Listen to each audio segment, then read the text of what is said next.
consulting specifically for um, companies that are concerned about how language and culture and different markets around the world affect their growth and their business. And I work with a lot of interesting people, one of which is Iti, who I've had the pleasure of being on several other calls with. So I've had some really good conversations with you here, and I'm going to invite you to turn off that mute button and introduce yourself here. Hi, everyone. Hi, Tucker. Hi, Liz. Thank you so much for having me. My name is Iti Sahai. I lead growth through localization for a construction tech enterprise platform called Procore Technologies. I'm based in Austin, Texas, and really looking forward to this conversation today. It's my first event as a guest speaker uh, on Clubhouse, so be gentle. Uh, be a little bit gentle with me today. We're But pretty yeah, chill. We're pretty chill around here. okay, So good, that's what's good. great about Clubhouse ETs. This is it's a conversation. It's not a presentation. It's not a webinar. So you're not our weekly dancing monkey. Like you're not nothing's expected. Let's just have a great conversation today. Listen, I love having no expectations, right? Like if that's the bar, then I think I'll do fine. But regardless, thank you for having me. And I like to say, I like to believe that I'm a storyteller at heart. So my background, and by trade, I'm a filmmaker. But now I tell the stories of technology, of products, to new cultures, new region by the way of language. So that continues to motivate and inspire the storyteller, the creative within me. So hopefully we'll get to share some stories of our own in this conversation today. I'm really looking forward to connecting with everyone. Let's back up really quickly. You said that you're a filmmaker at heart. Talk to us a little bit about that. I was just going to say the same thing. We haven't heard that before. Yes. So I started my professional journey, my professional career in the Indian film industry, which we very adoringly refer to as Bollywood. I And love it. once I moved to the States to pursue my first round of grad school, I then went on to working for the American film industry, which we refer to as Hollywood. So I've had my start in my career, working in film and working on the business side of things. So I, worked in production, and at the same time in the States, I worked in acquiring content for a film distribution studio, and that's where I was heading up their localization function as well for syndication and licensing deals in different regions of the world. And that was my official window into localization and globalization. Yeah. We That all is have interesting so, starts to this industry, and I I absolutely love love hearing it. people's origin stories, so to speak. So, and what do you do now, and how is that informed to that background? How has your origin story informed what you do now, and specifically, how has it informed the social ways I want to say I'm trying to avoid the term social justice because it's a loaded term. But how has it informed some of the ways that you've approached localization in a multicultural context? Because here's where I'm getting at is where we wanted to steer the conversation today, and I think it's a marvelous topic. Et is to celebrate Women's History Month here and talk about the role of women in localization, the role of women in globalization, and perhaps some of this anecdotes or stories or lessons that we've learned from prominent women in our industry and outside of the industry. So, open question, Easy, if you can find a question in there. I think I can. There's a slight hint of a question, so I'll take that and run with it, and hopefully, in what I continue to share, you'll find an answer in what I share. But as far as my origin story of starting my career in film, and how it relates to what I do now, which is globalization, localization, and everything that comes with that territory. I'll take you back a little bit to to my younger days, and this is once upon a time in India. There was a young girl, and growing up. television was, became my window into the world outside of my immediate surroundings. So that was essentially how and this was way before we had um, even the internet. This was way before we had, any of the apps or smartphones or social media to really connect with. The way we absorbed and, related to one another across the globe was through our stories, through the stories that we read in books, in magazines, on television, in the movies. And so my television at home was my window into that world that was outside of my immediate circumference. And it was not only a lot of Western content that came from North America, but it was a lot of content from Southeast Asia and from the Middle East. And it was just a very um, diverse bunch of stories I was exposing, myself to, and allowing for my thinking and the way I perceived the world and the possibilities that there were outside of what I saw and I observed as a young child. So with that, I sort of built that empathy growing up. I always had that for people who were natively bilingual or, polyglots, multilingual folks. But I also understood the limitation of what monolingual faces, because a lot of people around me didn't have the luxury or the ability to perhaps be well versed in a Western language, but they were um, very much aware and fluent in several local languages. So it was just that ability to understand how different the world around, us is and outside of our immediate circle, but at the same time, that is a difference we need to celebrate and appreciate and respect within one another. And my dad did business with a lot of foreign investors and companies. So we had visitors to our home from Africa, from Europe, all the time. So as a young child, I was very excited to meet with those people who looked different than I did and who had different, accents and stories. I was so psyched about all of that stuff. And I would hide behind the curtain in our living room to be a fly on the wall and hear their conversations, which that was all big business stuff. I didn't get it, but I was just so curious and intrigued by the diversity of our world, and that is what I bring to my professional work today, is that curiosity about our differences and how, despite those differences, we are still so similar and so relatable, and that I lean into that diversity and to the differences, because that's where I find myself being the most curious, most engaged, and most inspired.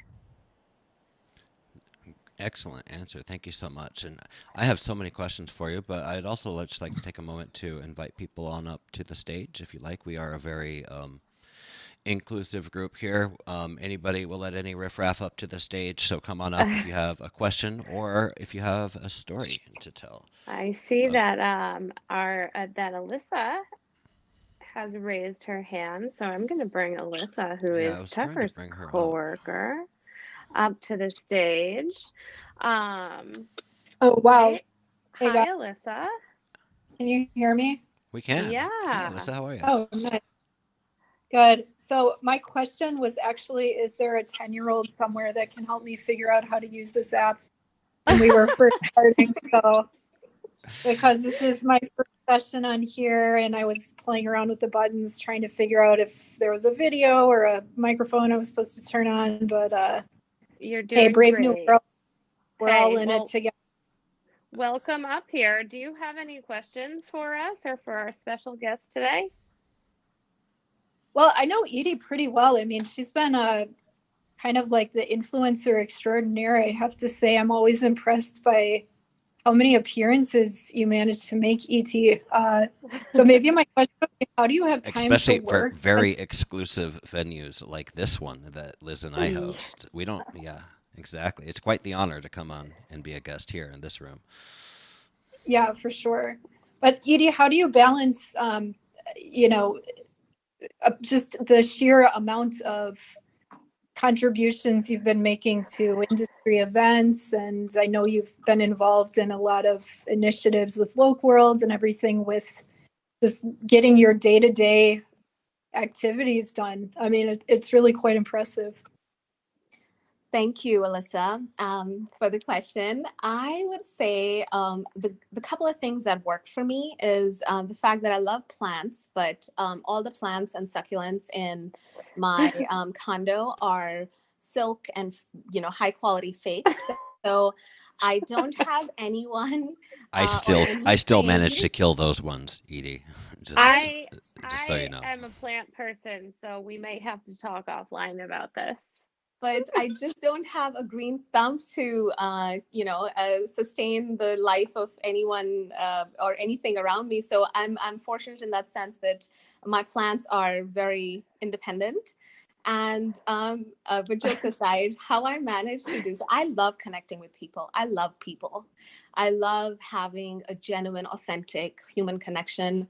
I'm not a person who can.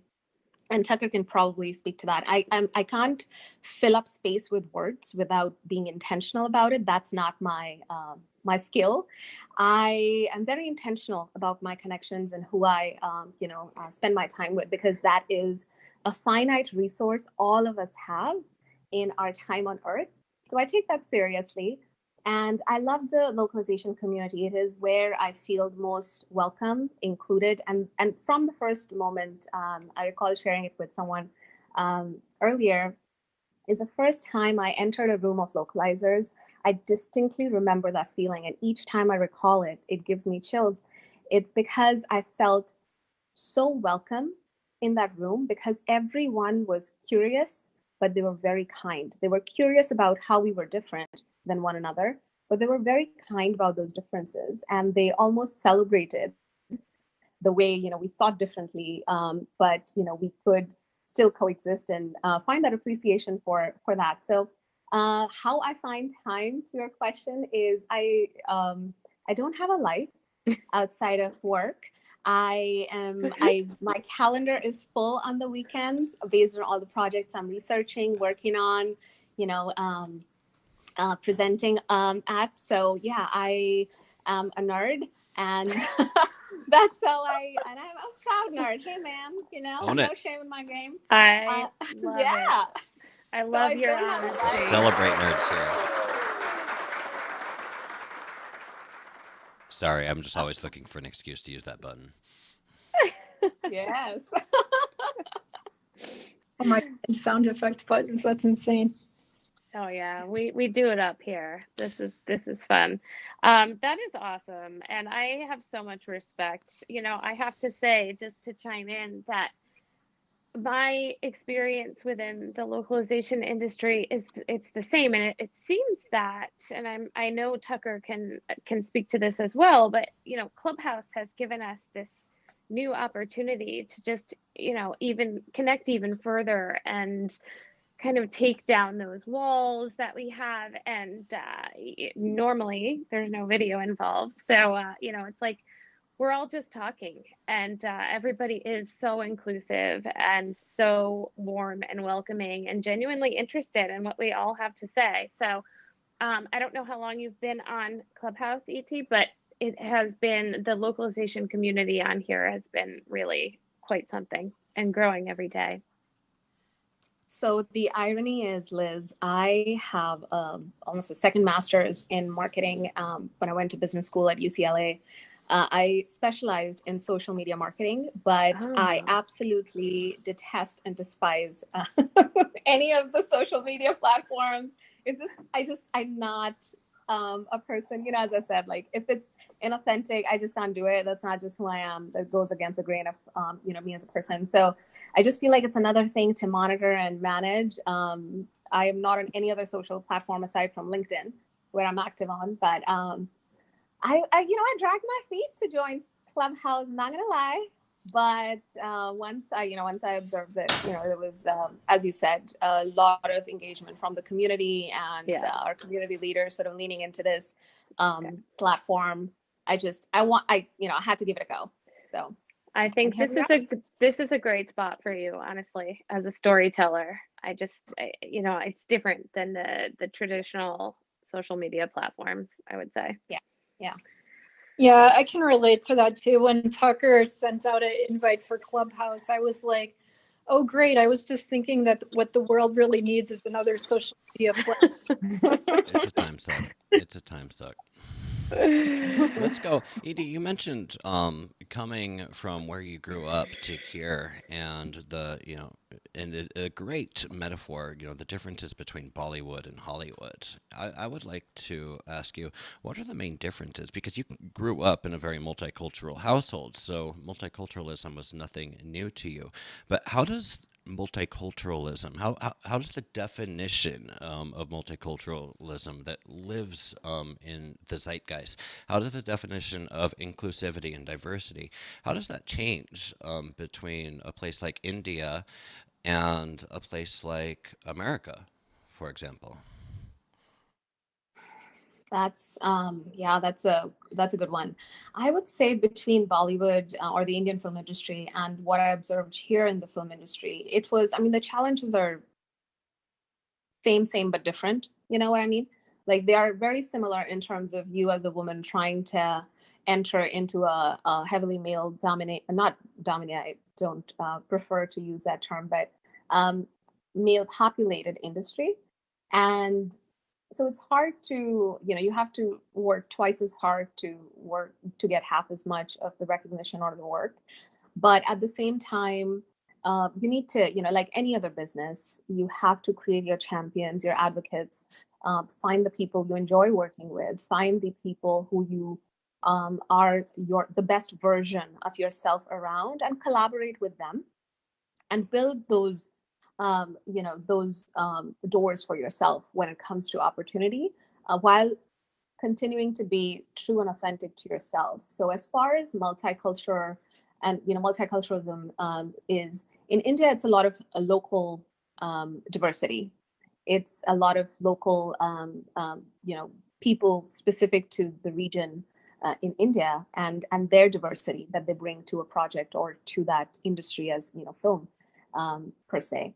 But in the States, it is more competitive because even though the industry is here in the US, there is the international talent pool that is competing for that limited exposure, right? Those limited opportunities. Because Interesting. anyone who's good in their, who's excellent in their area or expertise or field of work within film, or I would say any industry, right? As a model, as an actor, as a cinematographer, as a musician, they would want to try their hand at the film industry here in the States, right? Because that's the most exposure they can potentially get, and set themselves within an international platform in that context. So it's more competitive. It's extremely competitive when it comes to the industry here, but it's at the same time that much more diverse as well. Very good answer. I thought I was going to stump you with a tough question, but I couldn't have put it better myself. One thing about Edie, for everybody in the audience, that I really appreciate, I get to sit on other calls with her, and I've never heard her talk this much, because I think normally she's very... You put a lot of thought and you choose your words deliberately. And I respect people like that, because I'm not like that. I have a bad tendency of just saying whatever comes out of my mouth, come what may. So I appreciate that. Let's do a quick reset of the room, if you don't mind. I was just gonna say that. Liz? Yeah, we've got some new listeners who have joined us. So welcome to everybody. Just to reset, it's hard to believe we're already, nearly halfway through, but we are here at LocUnleashed with Liz and Tuck, and we've got Iti Sahai joining us from Procore today, talking about her experience within the localization industry. And I just wanted to also take a minute to ask people to please raise your hand if you'd like to come up and ask Edie any questions, or perhaps chime in on the conversations we've been having so far. All right, I see some hands going up already. I love it. Thanks, guys. All right. Hi, Stefan. Hey, how's it going? Good morning. Good morning, well. good How are afternoon, you? good evening. All right. Getting the hang of Monday slowly. Yeah, I we're just got getting back there. from yeah. a week of spring break in Lake Tahoe skiing, Ooh, I'm but jealous. I'm slowly getting back into the swing of things. Hey, I had a question for Edie. I'm not really familiar with Procore Technologies and what she does there. I think it would be helpful for the room if she could tell us a little bit more about that. Tell us what you Sure. can tell us, Iti. And of course, we have guests on all the time, and we can only go into so much detail into what we do at our respective businesses. So whatever you feel comfortable with, Iti. But that's a good point. It would help to understand exactly what it is that you do on a day-to-day. Sure, absolutely. So Procore Technologies is an enterprise SaaS solution which builds, software solutions, essentially very loosely put, for the construction industry. So construction tech or blue collar tech is the cool kid on the block when it comes to digital acceleration and how technology is transforming industries. So we build solutions to bring value to the construction industry space, and my role is aligned with product and technology, which is the fancy term for R&D. So I collaborate with product managers, designers, and engineers to build our solution, provide our solutions within different languages, and also achieve that product market fit. When we are going to market. So because construction is a very unique space in the sense that there is a lot of regulation and compliance, and also region-specific jargon that we need to adapt to when we're launching a product. So that's broadly speaking the scope of what I do in terms of driving impact and coming up with creative, innovative solutions to build up programs at scale. Does that answer your question, Stefan? Yeah, but I guess my follow-up question would be, how does that fit specifically into the localization world and the world of languages?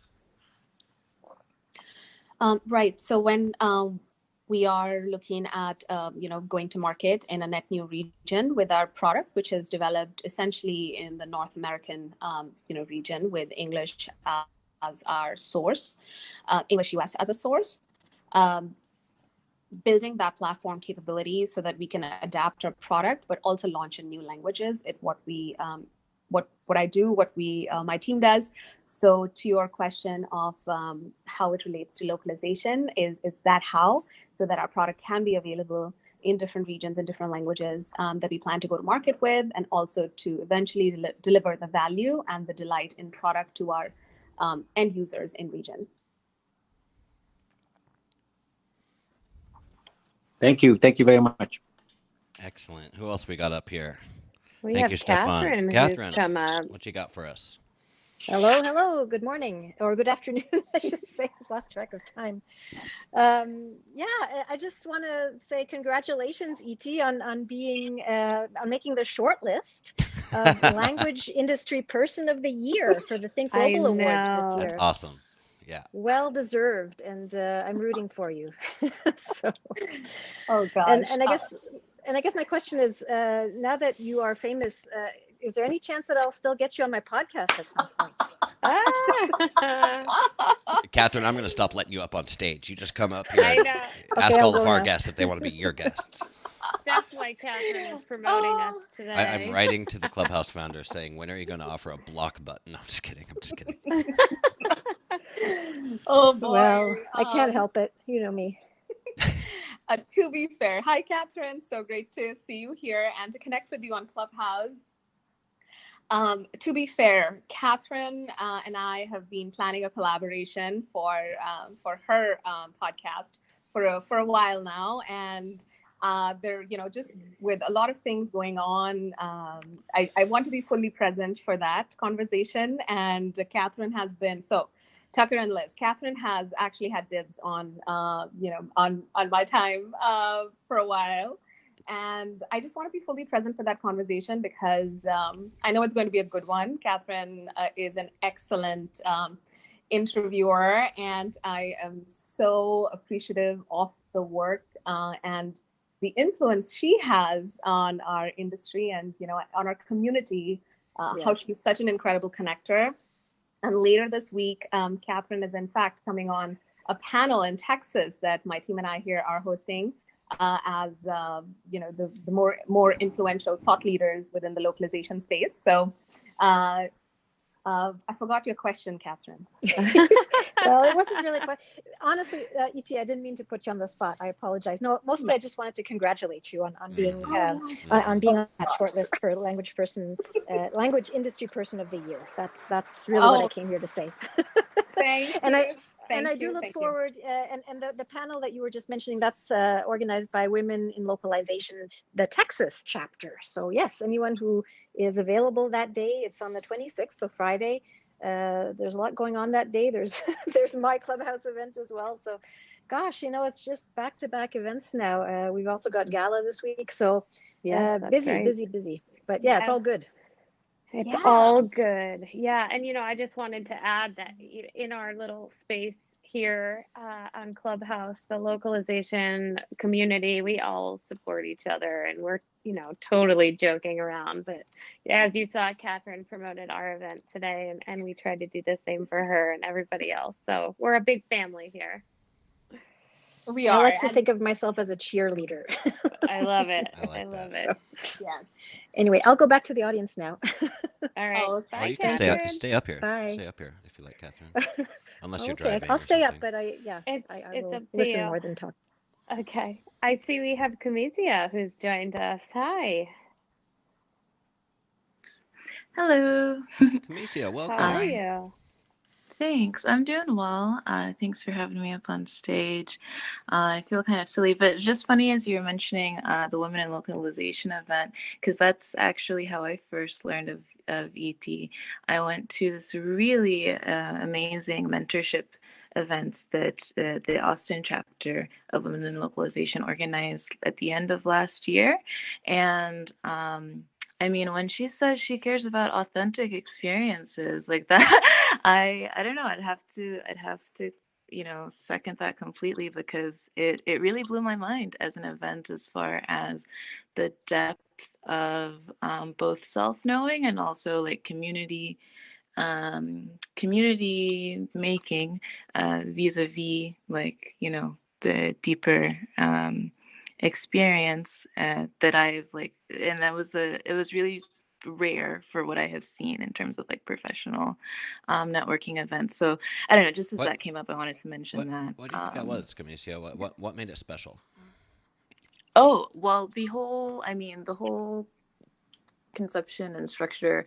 First of all, we were split into little groups. Second of all, ET was our lovely like guide for the day. I'm kind of imagining the fairy godmother, and what is that word? That movie, Fairy A godmother. Wrinkle in Time, the character that like Oprah plays. Anyways, I'm getting a bit. Wow, Edie, you just Did got you just compared to compare me to Oprah. Oprah? You just got compared to Oprah. Screw the Think Global Forum. That is the highest honor you can receive right there. Wow. She's going to be smiling the rest of the day now, Camisia. Yes! Oh gosh, you just totally made my week. Are you like on life? Are you kidding me? Oh gosh. Well, that's all. I'm flattered. You have so much going on. That's amazing. But yeah, and just the nature of like what we discussed also. I can't remember. I'm sure if I searched in my notes I could find. But we rotated groups, and each time we were with like a different localization leader. But we stayed within our same small groups, and with each sort of each round there was a different question around kind of like a personal doubt or something like that, or a personal challenge that we addressed together in a room full of strangers, and it was great. Awesome. But that's not like, sorry, go ahead. No, I was just saying awesome. Oh, yeah. But that's not why I came up. I actually came up to make a different comment, which was that I really appreciate you, Iti, saying that, well, first of all, the bit about authentic connection, but then also that you are off social media, because there's a way that I, as a new person to this industry, as a young person in my career period, I have felt a bit of the pressure, and I'm ceding to it, because it's not just the pressure, it's that I want to express myself, and that is forthcoming in my evolution. But in general, I'm not a social media person, and I'm definitely on LinkedIn more than any of the networks where my friends would find me. So it's just great to hear that someone who has achieved your success is sort of like of a similar mind, and of a nerdy mind, because these are very core characteristics that I have myself, and it's good to feel like I don't have to change who I am necessarily to be successful. And I would also just add to your opening point about feeling welcomed, that I've also experienced this kind of open arms environment when turning to look at as a field, and it is really unique and lovely. So anyways, just wanted to echo you on that, and thank you for your embodiment of less common characteristics, perhaps. Yeah. Aww. So sweet. Thank you so much, Comisia. And I do recall, oh gosh, I do recall connecting with you on that workshop. So this was a framework that I've developed, and I had the prototype workshop in December, which was very, very, I would say, hands-on, personal, intimate, and it was a courageous leap that not just the attendees, but the leaders who joined me in conducting this workshop took for themselves as well. It's a localization leader challenge. It falls under the umbrella of mentorship, I would say, but it's more about thinking of where you are now, and where do you see yourself in the future, and what is that immediate next step you need to take. So the framework was that I developed was based in research that and coming up with the tools that have helped me navigate my career as I continue to navigate my journey in my career, and up-leveling myself, challenging myself, setting myself up for those learning opportunities. So I'm glad that Comisia, you were able to join along with a very select 35 other attendees. And the workshop was led with me by I like to say that every executive needs their own board of advisors, and it was my board that conducted it with me. So I was with my dear friend and my champion in the truest sense of the word, Carrie Fisher, who was leading the workshop with me, along with Natalie Kelly, Jeff Betty, Inger Larson, and then it was me. So it was the five of us, and it allowed for folks from all different areas of localization as an industry, and different places of their journey within the industry. Someone who just started out 3 months ago versus someone who's been there for 30 years, someone like Inger. Also holding space to implore ourselves as to what is our next career challenge, how do we keep ourselves motivated, and factual research that I backed up, in the framework as a very analytical person, someone who believes in data, who believes in science, to back it up in the framework. But I'm glad that you still recall that experience, and you took value from it. It was a positive experience for you. And thank you for, oh my gosh, you made my life by comparing me to Oprah. That's like a person going back to that little girl growing up in India. Every day I would come back from school, and my mom would serve me lunch at 3 p.m. in the afternoon. And my mom and I would watch Oprah on TV, and that was my window into the world of an authentic story of how this woman, who probably looks like my aunt, or could pass for my auntie, is conducting herself and is holding the space with so much authenticity, power, and this genuine raw emotion. And then at the end of it, everybody gets a car. So yes, that. Yep. There's your Right? your confetti, Tucker. Yeah. No confetti until we make it, until we can start giving out cars on this live cast. Fine. Yeah, we're not giving away anything. Yeah, thanks for coming up here. Let's do a quick reset the room for the folks that are just joining us. My name is Tucker Johnson, and my co-host Liz Dunn Marsi, and I are interviewing Iti Sahai from Procore Technologies. She works in localization, long and storied background in multiculturalism. Oh, I think I might have frozen here. Did I freeze, guys? Can you hear me?